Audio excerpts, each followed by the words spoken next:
Student, I hope you are right. Now we will discuss exercise 3.6. We discussed the first question already discussed by me. Now we discuss second question. Our second question is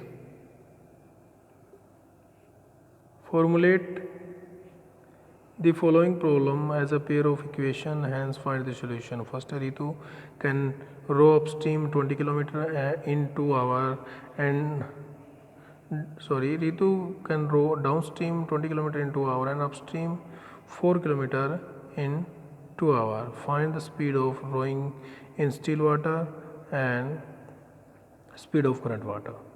Now, let the speed of still water equal to x and speed of stream y.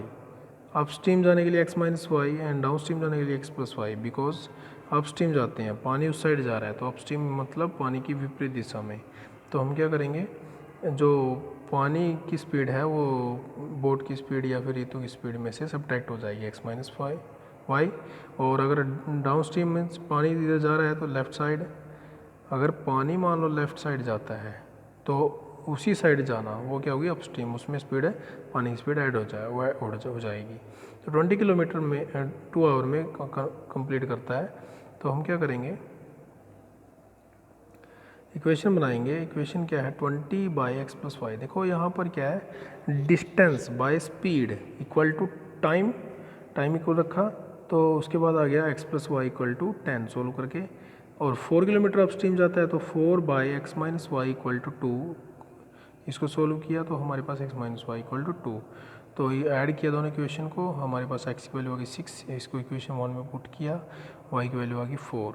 तो जो steam of water, जो speed of steam है 4 kilometre और जो speed of boat है वो 6 kilometre. Now second question क्या है, देखिए. 2 women and 5 men can together finish a homework work in 4 days, while 3 women and 6 men can finish it in 3 days. Find the time taken by 1 woman alone finish the work and also that taken by 1 man alone. Now,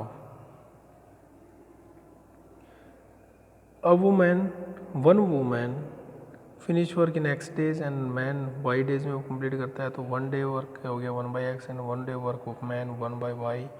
2 man थे 2 by X and 5 by Y.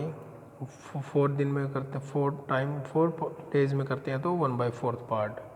ऐसे ही 3 by X plus 6 by Y equal to 1/3 थे, 3 days में करते हैं तो 1/3 part हो गया 1/3. Now put 1/x equal to U, 1/y equal to V या ए बी ले सकते हैं हम. उसके बाद ये इक्वेशन आ गई, हमने क्या किया, मल्टीप्लाई जो 1 है उसको 3 से और 2 को 2 से मल्टीप्लाई कर दिया. उसके बाद हमारे पास आ गया u, हमने इसे एलिमिनेशन मेथड यूज़ किया तो u v equal to 1/36. v की वैल्यू इक्वेशन 1 में पुट की और u की वैल्यू निकाल ली 1/18 और इसको फिर हमने रिप्लेस कर दिया 1/x से. u को x की वैल्यू 18 और y की value 36. This is the equation question number second का पार्ट सेकंड हो गया. नाउ थर्ड पार्ट क्या है, Roohi travels 300 kilometre. Roohi travels 300 kilometre to her home partly by train and partly by bus. She takes 4 hours if she travels 60 km by train remaining by bus. If she travels 100 km by train and remaining by bus, she takes 10 meter longer. Find the speed of the train and bus. Speed of क्या करेंगे, देखो. Let speed of train equal to x and speed of bus equal to y. 60 kilometre train से है तो 60 by speed, distance by speed, time बन गया. ये क्या किया, टाइम बना लिया 60 बाई एक्स, और ये भी टाइम बना लिया. रिमेनिंग क्या थी 60. तो अगर ट्रेन से किया तो बच गई 240. वो बस से speed by distance by speed time, दोनों टाइम को ऐड किया 4 आवर लगते हैं.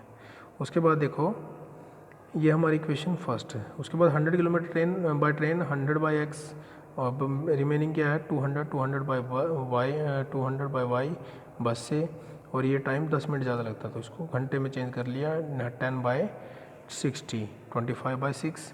उसके बाद 1/x equal to U 1/y equal to V, और इक्वेशन को सोल्व किया। एलिमिनेशन मेथड यूज़ करो या सब्स्टिट्यूशन मेथड यूज़ करो एज यू विश। उसके बाद हमने इसके एलिमिनेशन मेथड यूज़ किया कोफिशिएंट इक्वल करके, यहाँ पर ये वी के कोफिशिएंट इक्वल किए। उसके बाद ये हमारे पास आया u इक्वल टू 1/60।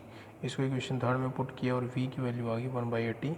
तो उसके बाद x से रिप्लेस कर दिया, तो x equal to 60 and y equal to 80। Speed of train 60 kilometre and speed of bus equal to 80 kilometre. Thanks and have a nice